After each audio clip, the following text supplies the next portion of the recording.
Caliber security partners. This presentation is actually the output or the follow-up presentation to a presentation that was offered at an InfraGard meeting back in December, where a local web app pen tester presented and basically said you just can't you can't test security into an application, and I agree with him 100%. It's my opportunity then to follow up on that point and to discuss with the audience what 15 years of secure development experience has taught me about building security into your application development.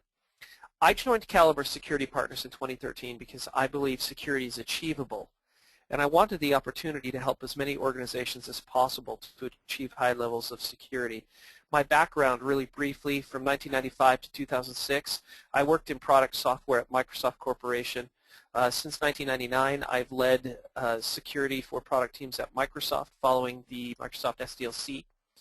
I gave the first presentation on secure development and such at the LDS Church in their worldwide IT organization. I've been the Director of Security for Medicity and Aetna's Health Engine Division from 2009 to 2013. I'm a Certified Information Security Systems Professional.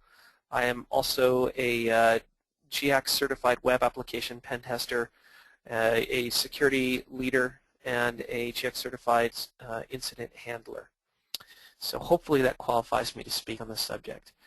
In the course of my life, I've developed with my sons, these are my two older sons here, some words to live by. We do a lot of very extreme hiking. This photograph, for instance, was taken from a point called Rocky Sea Pass, which is at about 11,000 feet in a series of mountains in North Utah. And when we go on these long treks, there are two things that we keep in mind here. One is don't do anything stupid, and two is that life is hard, don't make it any harder. This photograph is of myself and my two younger sons standing on top of Angel's Landing in Zion National Park. When we do these kinds of hikes, you know, we want to make sure we have proper water, we want to make sure we have a good map and a route planned out, compass, and all the appropriate things that we need. Well, after 19 years of software quality and 15 years specifically in software security, I can tell you that the first and biggest stupid decision that teams make is to wait on security until they're about to release, until they have released, or worse yet, until someone hacks them. Building secure code is almost as easy as building insecure code. It just takes tools, skills, and some light processes to make it happen. And that's what today is all about. We're going to talk about those life process or those processes. The second life principle that we try to follow when we're on hiking relates to an engineering principle, and that is building good code is hard. It just is. Don't make it any harder than it has to be by waiting on security until the very end.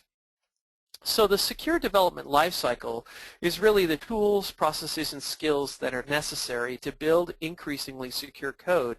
It's about moving from a reactive stance to a proactive stance. And SDL requires planning and commitment, but it's not necessarily a significant increase in cost, neither time, resources, or tools. One of the points I want to make today is that during our presentation, I will be using a lot of words that are very waterfall-like. Those words are primarily because they fit well in Agile. They're more activities than they are a certain process phase. The other thing to keep in mind is that what we're discussing today applies to one-time projects and applies to version to product equally. So this isn't specific to one kind of software development versus any other kind of software development. If you're familiar at all with secure development lifecycle, you will have seen the Microsoft SDL. Most of what we'll be discussing today is based on the Microsoft SDL for a couple of reasons. Number one, I'm very familiar with it. Number two, they really do have a great secure development lifecycle, and it's easily modified to fit your core requirements. If you look, this SDL has a series of vertical pillars. Most of those pillars, like I said earlier, sound waterfall-y. Requirements, design, implementation, verification, release, those are all quite waterfall-y. But we're going to talk about those pillars more in terms of activities than we do anything else. A good SDL is a sandwich On one end of the sandwich is good training, where we train up our core team, not just development, but program management, product management, and testing as well. The other piece of bread on the sandwich is response, executing an incident response plan. So in the middle are all these other security activities that we'll discuss. Now I know quite often when I present on SDL, the people that I'm presenting with are Agile, and they want to ask specific Agile questions. So I actually took this slide directly from Microsoft. These are their words.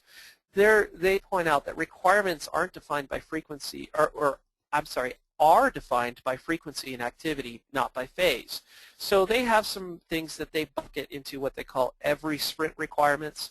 Some things are one time, not repeating, and some are buckets. That's kind of a quarterly thing or an annual thing, every now and again. This is, according to Microsoft, great with projects without end dates, with frequent small iterative releases. Whether you have an end date or not, I don't think matters. Iterative small releases are the Agile way. And I'll be very frank, I believe that, well, let me start that over again. Most of the pundits today talk about security in an Agile world, and they believe that security and Agile are mutually exclusive. I argue quite the opposite. I believe security and Agile go hand in hand with one another, and that the most secure teams are Agile teams that have good training and good process and understand how to build software. So we'll talk more about this Agile thing at the end of the presentation, but I just wanted to bring this out and show people, here's where we're at. We'll go ahead and we'll get started by talking about the first piece of bread on this, and that's training. This is a mantra that I have. You're going to hear it on a regular basis. It is just as easy to design or write secure code as it is to write insecure code. It just takes a little knowledge and skill. The goal of your training is to take advantage of the idea that knowledge prevents mistakes, and to recognize what stupid things are and good things are. It's also an opportunity to get outside help. Bringing in a consultant for training or bringing in outside individuals to provide training is always a good idea because, one, they can help ramp a team up faster, but two, they bring lots of different experience. I know in the past 2 months I've done assessments for 3 or 4 different companies and have seen how they approach security, and based on their approach to security, how secure their code actually is. So don't be afraid when it comes to training to reach outside, but you can develop training for yourself internally. It's not that difficult. In working with a friend of mine who is the VP of Application Security at Salesforce, we started talking about a training program that might follow kind of the karate belt program. So a white belt would be where an employee would attend a core security training. That would be a one-time thing with a short annual refresher. They would move to a yellow belt if they had training in OWASP Top 10 by the technology that they're coding. So if they're a Java engineer, they should go through the OWASP Top 10 Java training. When you move into the purple, brown, and black belt training phases, that's where these individuals will go outside and get additional training. 2 or 3 days of external training or internal training with a professional on site is a great way to get up to speed more on some of the core requirements for security for your platform. There are lots of opportunities to do this. There are B-sides conferences. There are training conferences that are associated with OWASP, regional or national or international OWASP conferences, and other opportunities as well. For brown belts, we identified that having 5 or more days of external training would be a great idea.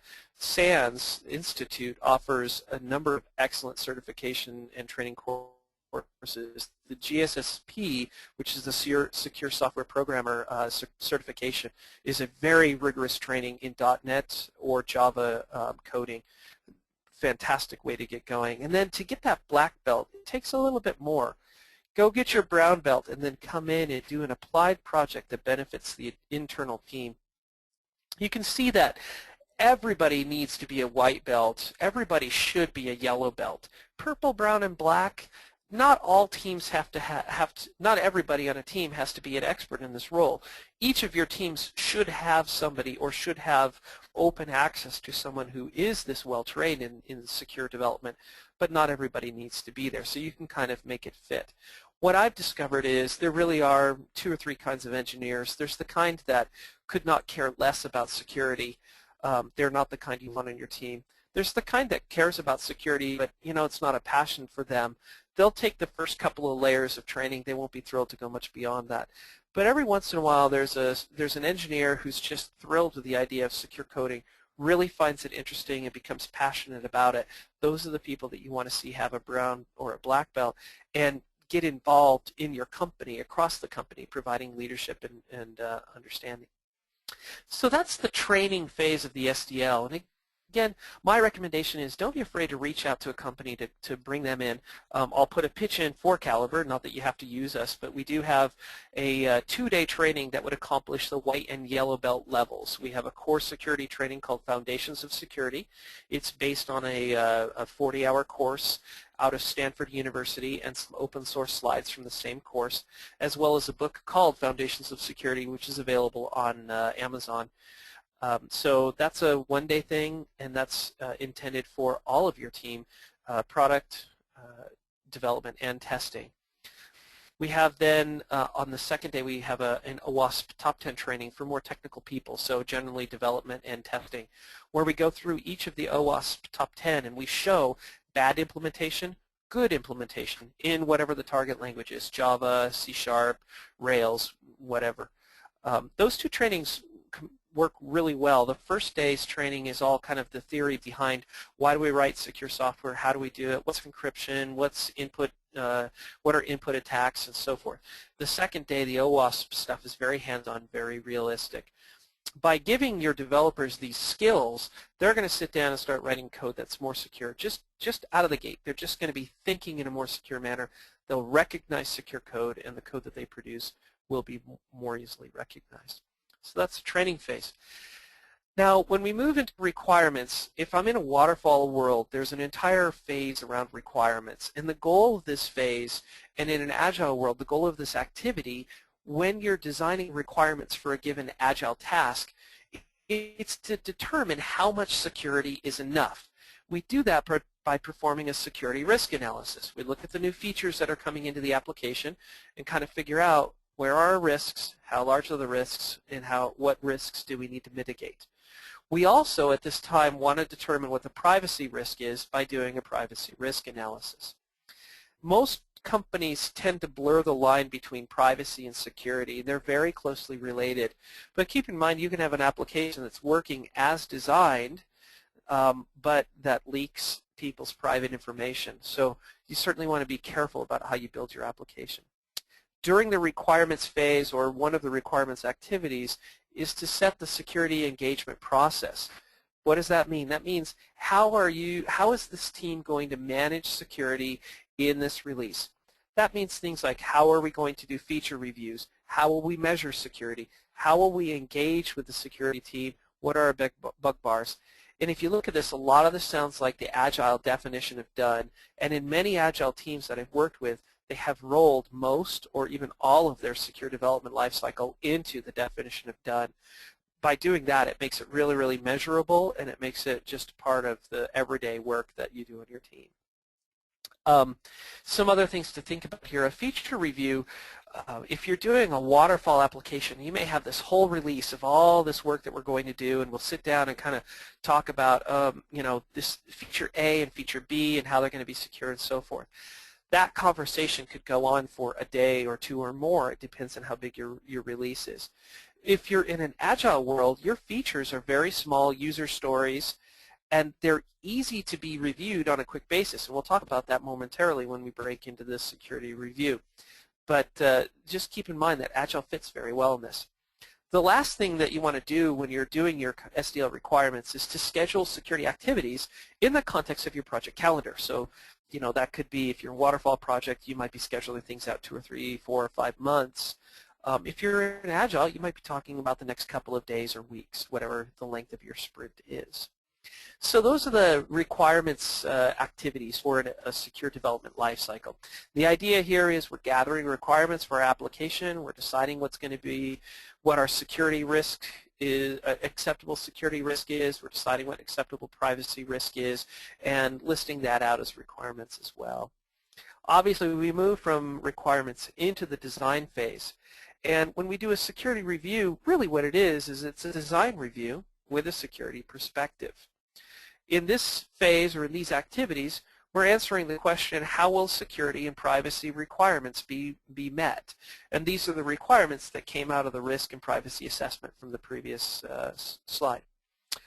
During the design phase, is also a time to do a third-party review and ask what third-party components, services, applications, and libraries are going to be included in the application project. This is a really important question to ask. I have seen customers, for instance, who the development team is engaged with a third party to do metrics tracking or such, and didn't really discuss that during the design or the requirements or the design phase, and lo and behold, they were leaking personal data to that third party metrics group. So you got to be, these things can all be prevented by a quick discussion up front. During the design phase, we start to discuss about what I call the ABCDE of security. This moniker came from a gentleman who, by the name of Mark Coder, who is the Chief Security Architect at Aetna. A stands for actors who will be accessing the system. B is your business, kind of the requirements, constraints, regulatory impositions, and so forth. C talks about your channel. Are we going over HTTP technologies, mobile, are we using web services, whatever. C is an important thing, channel. D is data. And when you're doing a design phase, you really want to talk about what kind of data are we going to store in the system, especially things like privacy or PCI compliant data or HIPAA compliant data and so forth. And finally, E is the environment. So, are we mobile, desktop, co-located, are we in the cloud, whatever. These ABCDE components of security really help us identify what our strategy is going to be going forward. So we have these SDL design reviews as I was discussing earlier. Sometimes it's a big conversation in a waterfall world where we're looking at an annual release and we've got a long planning phase and then a long architectural design phase and so forth. Other times in an agile world, this is when a feature pops up on the list as a user story, and we look at it really shortly and ask all of these questions. Okay, are there any third-party components that we're going to have in this feature or whatever? In an agile world, this design review can take place in a matter of minutes. It could be a 2 or 3 minute thing. It's very, very quick. It doesn't take a lot of digging in. It doesn't take a lot of conversation. It's pretty easily done. So that's the design phase. Of course, we move from design into implementation, which is really where the fun begins. Agile, your requirements become your user stories, use cases, and tasks. And this is where security really comes into action. We hope that during the implementation phase, your developers are going to remember and apply what they learned in the training. We hope that it will just become second nature. It doesn't always. So the recommendation is to perform static code analysis and to scan your code on a daily basis. The only thing worse, really, than not scanning your code is scanning your code the week before you want to go to production. So you get a +1 if you can scan your code before every check-in. Obviously, that means you're going to be looking for a very agile scanning tool that's accurate, that doesn't require a lot of overhead. Calibre is a close partner with a company that produces the tool like that. We're more than happy to talk with our clients about that tool and share it with them. It fits very well in agile environments. When you're doing those daily code scans, criticals and highs should be considered a build break and need to be fixed within 24 hours. And the developer who's responsible for that is not allowed to move on to any other activities until that build break has been taken care of. That's worked very, very well for teams both Agile and Waterfall. You keep a constant acceptable level of security. Another thing to keep in mind during the implementation phase is to encourage developers to write unit and acceptance tests that take security into consideration. So don't just, if you're working on a web application, don't just do some assertions around the ability to log in, but do some assertions around logging with invalid username, invalid password, and so forth. During this phase, this is really where the light bulb goes off for some of our developers who realize, oh wait, security features like login are different from building secure features. Like, I'm going to provide secure access to a patient's entire face sheet, all of their demographic data, their most recent visits, and so forth. That's a feature, and we want to make sure that that feature has been implemented in a secure manner. The security feature behind that of login and so forth, that's a little bit different. All of our features should be implemented securely, and that's really the goal of the implementation phase. Now, also during implementation phase, this is where a lot of questions will come up as developers are starting to code. Things that they thought were going to be implemented in one way actually end up being implemented in another way. It's very important in Agile teams during your stand-up or in Waterfall teams during your ongoing status meetings to have conversations about that. Encourage people to not just get the work done, but get the work done securely. When you invest in implementation, it saves you by factors time down the road. If you have to slow down and you're a day late on a feature because you re-architected it to be more secure during the implementation phase, that's going to save you several days of changes when you're down in the verification or even the release phase. So it's really, really important that developers and other engineers enter the implementation phase with knowledge. It's important that they have the ability to kind of stop the presses and step back for a minute and re-architect something if they don't find that it's going together in a secure manner. And it's important to make those changes then. Don't wait until later. Change them frequently and early. Okay? So next slide. Once we've written the code, we move to a verification phase where we're actually looking at the code to validate that it's been written correctly, and of course part of that validation includes validating security features. This is a time where we're going to probe just normal features to ensure that they've been implemented securely. Some of the activities that would happen during this are fuzz testing input points. And if you're not familiar with the concept of fuzz testing, what it means is you may have an input, like let's say there's an API on a web application that allows a user to upload a text file. Well, fuzzing that API would include really wild, extreme cases like massive text files in sizes of megabytes and even gigabyte length. It would include uploading files of unexpected format and so forth. So that's fuzz testing your input points. This is also a great time to perform dynamic analysis. So there's a tool called Burp Suite, which is a free tool available for security analysis. There is also a professional version of it, which is very inexpensive. There are other commercial solutions that perform dynamic analysis.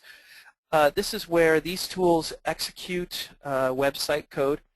They actually interact with the website from a browser perspective, so your site has to be able to compile and run. And they look for common security vulnerabilities. Now, the thing to keep in mind is that they don't replace a good pen tester because these tools are looking for last year's vulnerabilities, not the most up-to-date things. So dynamic analysis is good on a regular basis. It can be automated and so forth, but keep in mind that doing a good pen test is really important on a regular basis. This is also, the verification phase is also where an Agile concept of what we call abuse cases would be performed. These are use cases that take into consideration what a malicious user would do. I like to talk, when I'm working with companies, I like to talk about two people, Marge and Mallory. Marge is your average, 58-year-old lady working in the front office who's familiar with computers, is able to work around Office and Windows and so forth, and she doesn't have a malicious bone in her body. She just wants to get her work done and get it done right. Mallory, on the other hand, is a user who has similar access to the application, but Mallory has malicious use on her mind. That's all she wants to do is attack the site. A lot of people build functionality into their applications for Marge, and so they would think something like, well, if doing that poses a risk to the site and that's something that Marge would never do, we don't need to build a feature around it. Well, in the Agile abuse case world, we're talking about Mallory and Mallory picking to do things that are really abusive to the site, and therefore these cases need to be considered. It's a good thing to do during the verification phase. Also during this phase is a good time to confirm that logging, auditing, and incident detection capabilities have been implemented and that they're working well. This is a great time, for instance, to have a pen tester attack and make sure that the monitoring tools that the IT operations team has put in place are actually going to trigger, and you're going to be alerted that there's an attack going on. Now, again, with our little comparison of Agile to Waterfall, in Waterfall world, the application would have been completed in the implementation phase and kind of thrown over the fence to the QA team, and QA would have many, many weeks to go at the application. In an Agile world, we're talking about verification on an individual feature. So part of your acceptance tests would be to run abuse cases or to run fuzz testing against input points and so forth. So just keep in mind that there's a little bit different. The difference here is the size of the portion, right? You know, in Waterfall world, you're talking about a bulk plate of lasagna, and in the Waterfall world, or in the Agile world, you're talking maybe a bite of lasagna. So much smaller snippets of work. Now, a lot of teams sort of give up their focus when they exit the verification phase, but when it comes to secure development lifecycle, you actually have to take the release phase into consideration. During the release phase, this is when teams should work with the IT operations team and the security team to create or update their incident response plan. An incident response plan simply answers the question, what do I do if something goes wrong? Who is going to be on my team to help fix it? So the time to develop an incident response plan is not during an incident response. It's before. That's why you do it during the release phase. That's why you update it during the release phase. This is also the time to make sure those monitors are in place and functioning and that everyone signs off on it. This is also when you conduct a final security review. This could be part of the overall sign-off to release your app into production, or it could be a kind of its own side activity. Ask the question, were all of the validation points completed? Did we follow our process? And did those validation points pass?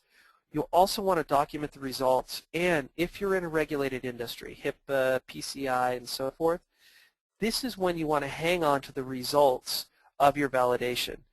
It's very, very helpful if there's an incident to be able to go back and say, well, it did pass here, or oh, we didn't test for that, or whatever. It's good for your corrective action plan and so forth. During this phase also, you want to certify your release bits and archive them. There's nothing as frustrating as losing those bits, and the only place that they exist is in production. So creating a good archive is important during that phase. The final thing that we want to talk about in the SDL lifecycle is the response phase. This is a phase that, you know, is hopefully never activated, but sometimes it will be. There are really three things you want to keep in mind. Number one is incident preparedness. I mentioned earlier the worst time to plan an incident response is when there's an incident. The second worst thing you can do is to have your first experience with your incident response plan be during an incident. It's really important to write a response plan during the release phase and then to tabletop it. Actually go through a mock exercise, a mock security incident. Also, during your incident preparedness activities, validate your monitors on occasion. It doesn't hurt for your security team to spin up burp and start doing dynamic analysis of the application and see if your security and IT monitors that are in place will actually warn. The other thing is you can employ a red team at this time. For instance, have an application pen tester come in and start pen testing it, and sometimes do it without warning the IT team, again to see if your monitors are going to throw alerts or not. If there actually is an incident and you've got a plan and you've practiced your plan, then during the incident response phase, all you do is execute it. Every once in a while, you may do periodic updates of the plan based on feedback from tabletop exercises or feedback from actual incidents. You might find ways to improve the plan. And that's really, in a nutshell, the phase kind of in a waterfall perspective. we're going to go ahead and kind of re-tackle that question about SDL in Agile and are they compatible. My answer is an emphatic yes. SDL and Agile are compatible. In fact, I really think they go along better than SDL and Waterfall. To get started with that conversation, let's talk for a minute about the differences between Waterfall and Agile. Agile is characterized by very long release cycles, sometimes as long as 2 or 3 years, whereas an Agile release cycle could be 2 to 3 weeks. In a waterfall release cycle, there's plenty of time in each of the different phases to accomplish all of the SDL activities. Therefore, it's pretty logical that every waterfall release will go through a full SDL. However, when you're working in a waterfall world, there is no way to fit all of those activities into each release cycle. You probably have more than 2 or 3 weeks worth of security work to be done across an entire product. So the solution is to take an incremental SDL, and you increment it in 2 ways. Number one, it's incremental feature by feature. As you're working on a given feature, you do security activities against that feature. Number two, it's incremental because you don't do all of your SDL activities for every release. And we'll talk about those 2 concepts in a second. First, let's look at it from an activities perspective. Agile SDL is all around activities, not around process phases. So if you look at this table here, we've got 4 features, feature A, B, C, and D. And there are, let's just say, there's 5 different points in time that we're going to look at those features. And you can see feature A, at point in time 1 is an implementation, while feature B is requirements. Feature C and D have never even been thought up. If you scoot ahead along feature A, you can see at the 2nd point in time it's in verification. At the 3rd point of time it's in release. And then, oh, oops, at the 5th point of time there's actually an incident response happening. Whereas if you look down at feature D, it doesn't even start until point 3. So you have all these different activities in different phases, and you just need to have a good Agile security team, and you need to have security driven down into your development organization to ensure that things are written properly and to ensure that things are kept into consideration around security. Okay, so the first strategy then is to make sure that you're looking at your activities, not your process phases. Second strategy is to break down your Agile SDL into 3 different groups is our recommendation. There are one-time requirements that you're going to do once for each each project. There are every sprint requirements, so every time you go through a sprint you'll want to have completed those activities. And then finally there are bucket things that happen every once in a while. Digging a little deeper into that, one-time Agile requirements are sort of things like what we call the onboarding process. And we'll talk about onboarding shortly in a few more slides, but this is the process of bringing an application that already has existing code that hasn't gone through any sort of security. You want to bring it up to a certain level of awareness around what the security stance is in that application. This is also when you would do a baseline threat model. So you might say, well, we're gonna build this application that collects, I don't know, maybe it collects blood sugar levels from a Bluetooth-enabled blood testing device and stores it on an iPhone and puts it up into the cloud. So, here's what we're doing. Here's the number of users we have. This is a HIPAA-protected model, so on and so forth. This is also when you define the engagement model between your team and the security team. I've had some security teams that have said, we will come to you. We want to do a meeting every other week, and in that meeting we'll bring a list of questions to you. I've had other teams that have wanted to have me engage with them on an almost daily basis. We're in Skype together constantly, and they're always asking questions of me. Neither way is more right or wrong than the other. And then finally, this is when you want to define your definition of done. So that's the one-time activity. From there, we move to the every sprint activities. These are, for each sprint, some of the things that you're going to want to do. So for instance, feature reviews, analyzing new features for their impact on security. Security reviews, so features that do have a security impact. You want to look at the tasks and the acceptance cases and other things that are related to those features and ensure that they're being covered. Also, during the sprint modes, you want to do a nightly code scan. And when you have features that do have security impact, you want to be sure to do penetration tests against those features. Okay. There's a number of other things that could be done during the sprint, every sprint. This is just the basic list. Every team is different. Every team has different amounts of automation, and therefore teams have a different level of tolerance as to how many activities they can perform per sprint. The wonder of Agile is you build what works best for your team. And we've seen many, many different implementations of security in Agile sprint releases. Moving over to the bucket releases, these are the things that happen every once in a while. They're things that really require a full system to be created, not just a little sprint thing. And they're things that test what happens when you have feature A working in conjunction with feature B and on top of features D, E, and F. So, for instance, a full penetration test of the entire system. Very, very important to do that. Most regulatory frameworks require this at least annually. Our recommendation, honestly, is to do it at least quarterly, depending on the sensitivity of the data you have in your system. This is also where input validation testing is performed. Fuzz testing would be performed in a greater degree. And it's also where teams should perform attack surface analysis. This is where we look at a feature and analyze how big the attack surface is, and then we do the thing that is so contrary to any engineer or product leader's nature, and that is to try to reduce attack surface by removing features that aren't used or by collapsing multiple features into one. The idea here is to take advantage of technical debt as well and other things that just make the app more secure. So a lot of times I'll see groups that will say, okay, for Q3, we've got 4 releases going on in Q3, and we're going to try to tackle these 4 things as technical debt, for instance. Also, during the bucket phases, the every once in a while activities, a good idea is to do regular manual code review of sensitive code. So for instance, a team might want to review the authorization. This is where the code that makes sure that a given user is allowed to access a resource they're requesting. Or you might look at your authentication, your login code. You might look at the code that audits activities. And just pull a day out of your sprint here or there to do these kinds of activities. This sort of helps you keep at a certain level of cleanliness in your code on an ongoing basis. Now, I mentioned that we were going to talk a little bit about onboarding.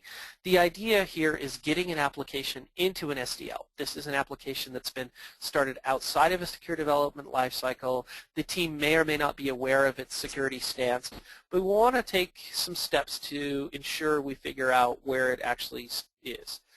So we onboard them. We start out with some training and make sure our teams are trained. We review the application from a security and privacy perspective. We might run the OWASP application security verification matrix against it. We would perform static analysis where we do a code scan, remove false positives, and prioritize and backlog the results. And then finally, we would do some dynamic analysis as well, where we, maybe run a burp suites analyzer or so forth, and then perform a manual pen test. Things to keep in mind here, you can't just jump into an SDL. You really need a baseline state of the application and understand what the vulnerabilities are in the app. And these vulnerabilities should be gathered in a variety of means, right? If you look at this, the chevrons here, the review, that's kind of an architectural thing. Static analysis, that's your code and implementation review, and then penetration testing is where you're actually going in and testing the application and finding issues. So all different ways to gather vulnerabilities. The output of that is to prioritize a list of vulnerabilities, and then as part of your ongoing SDL, go ahead and start remediating those vulnerabilities. So that's really about it. Those are the processes we want to take. Those are the skills and the approaches that would be taken. Our slides are available or will shortly be available as a PDF download from our site. So we encourage you to download those slides and take a look at them. At this point, I'll ask Melissa to pop back on the line, and let's see if there's some questions we want to tackle. Hi, John. There's not any questions that I see as of yet, so if any of you have any questions, please go ahead and type them into the chat section really quick. I think it went really well, though. I think you must have just covered all the information perfectly, so no one has any reason to question anything. Either that, or we just tried to drink from a fire hose. Or everyone could be asleep. Hopefully that's not the case. Hopefully everyone's still awake. Okay. Well, and also, you see my contact info there, John over at calibersecurity.com. Please feel free to drop me an email if you have some more questions about the presentation or want to chat a little bit more about SDL. We'd be happy to have a quick phone conversation. And then also follow me on Twitter, at John Overbaugh is my Twitter handle. That would be a great way to get involved as well. Know, please, that Caliber is very, very enthusiastic about coming in and helping people build SDLs. Obviously, we're a business. We're here for profit. We want to make money. But honestly, I am just so sick and tired of seeing all the same vulnerabilities be exploited over and over and over again in production web applications and other forms of applications, mobile and so forth. That I'm just very passionate about doing this and helping clients get this done right. Now, I think I did see a question come in, Melissa. Do you want to read that to us? And yes, we'll tackle Jared has sent us a question. Thank you, Jared. How can I get started quickly if my dev manager or product manager hasn't prioritized security? Oh, that's a good question and a difficult one to answer, actually. But I would say the best thing that an individual can do is to get trained up. The OWASP website, that stands for the Open Web Application Security Project, so OWASP.org, has days and days and days worth of training. So an individual that wants to make sure they're writing more secure code can go there and bone up on it. And make sure they're writing secure code. They can also be an advocate for security. So nothing drives security like finding good vulnerabilities. So, you know, they may see a development implementation of a feature like login that actually has some holes in it, and they can go and demonstrate those holes for the team and show the team how the current strategy isn't working. The other thing to do is to really sort of step back and look at that overall SDL that we were talking about. Just pick one or two activities that are in your control. If you're, for instance, a development lead, you might say, you know what, in our team, every feature that comes through, every Agile feature request, user story, comes through our team, we're going to have a quick conversation about security implications of that feature.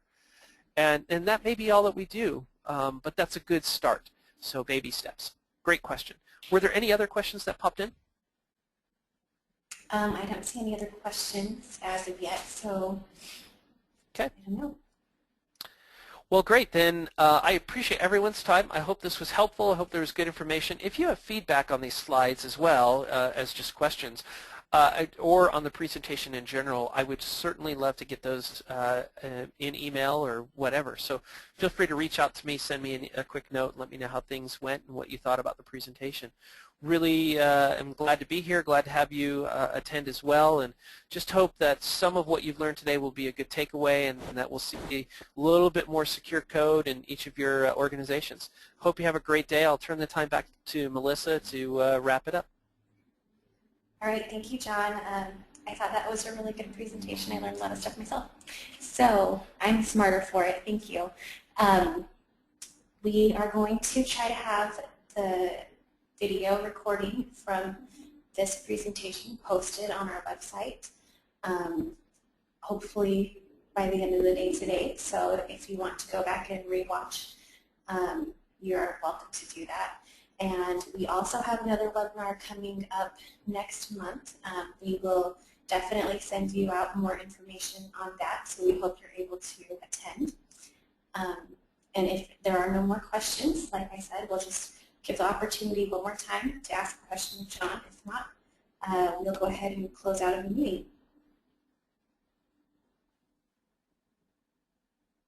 And it looks like there's nothing. So thank you once again for attending, and we hope to see you again in the future.